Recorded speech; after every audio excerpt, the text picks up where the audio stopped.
మామ ఇవాళ రేపు టెస్ట్ మ్యాచెస్ లో ఒక ప్లేయర్ నిలబడి స్కోర్ మంచిగా కొడుతున్నాడు, అసలు తన వికెట్ పడట్లేదని బౌలర్ ఫీల్ అయితే వెంటనే బౌలర్ వెళ్లి బ్యాట్స్మెన్ సైడ్ ఉన్న వికెట్స్ మీద ఉన్న బెయిల్స్ మార్చడం చూసాం. మొన్న బీజీటీ మ్యాచ్ లో కూడా మార్చడం చూసాం. అసలు ఎందుకు ఇలా మారుస్తారు, అసలు ఈ ట్రెండ్ ఎవరు స్టార్ట్ చేస్తారు అనేది ఈ వీడియోలో డిస్కస్ చేద్దాం. So without any delay let's get started. ఈ ట్రెండ్ ని స్టార్ట్ చేసింది ఆస్ట్రేలియా వల్లే మామ. ఒక టెస్ట్ మ్యాచ్ లో for the first time Nathan Lyon ఈ టెక్ ని యూస్ చేశాడు. తను చేయడం చూసి ఇంగ్లాండ్ టీం ఆస్ట్రేలియా మీద ఇది యూస్ చేశారు. ఒక టెస్ట్ మ్యాచ్ లో మార్నస్ లభిషన్ బ్యాటింగ్ చేస్తుంటే స్టూవర్ట్ బ్రాడ్ వెళ్లి స్టంప్ మీద బెయిల్స్ మార్చాడు. దాని నెక్స్ట్ బాల్ కి మార్నస్ అవుట్ అయ్యాడు. ఇంకా ఇది టెస్ట్ మ్యాచ్ లో ఒక ట్రెండ్ అయిపోయింది. కానీ ఎందుకు మారుస్తారని అడిగితే సెటిల్ అయ్యి బ్యాటింగ్ మంచిగా ఆడుతున్న ప్లేయర్ యొక్క మైండ్ సెట్ అండ్ కాన్సన్ట్రేషన్ ని దెబ్బతీయడానికి మామ.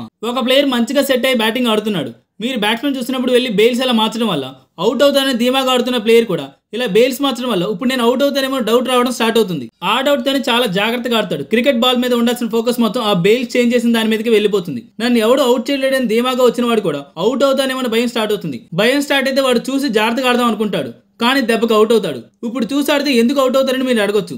సపోజ్ మనమే ఉన్నాం, ఒక కొత్త బండి కొని ఎవరికి పెట్టకూడదని జాగ్రత్తగా తోలుతాము, అప్పుడే ఎవరికొకటి పెట్టేసి వస్తాం. సేమ్ అలానే ఇది కూడా. కాన్ఫిడెంట్ గా ఉన్న వాళ్ళ ఫోకస్ ని మార్చడానికి ఇది ఒక సైకాలజీ ట్రిక్ మామ. ఒక బెయిల్ మార్చడం వెనుక ఇంత కథ ఉందని మీరు అనుకోవచ్చు. మరి ఉంటది మామ, ఎవరు ఏది ఊరికే చేయరు కదా. సో ఇన్ఫర్మేషన్ నచ్చితే లైక్ కొట్టి సబ్స్క్రైబ్ చేసుకో మామ, అండ్ కామెంట్ చేయడం మాత్రం మర్చిపోకు.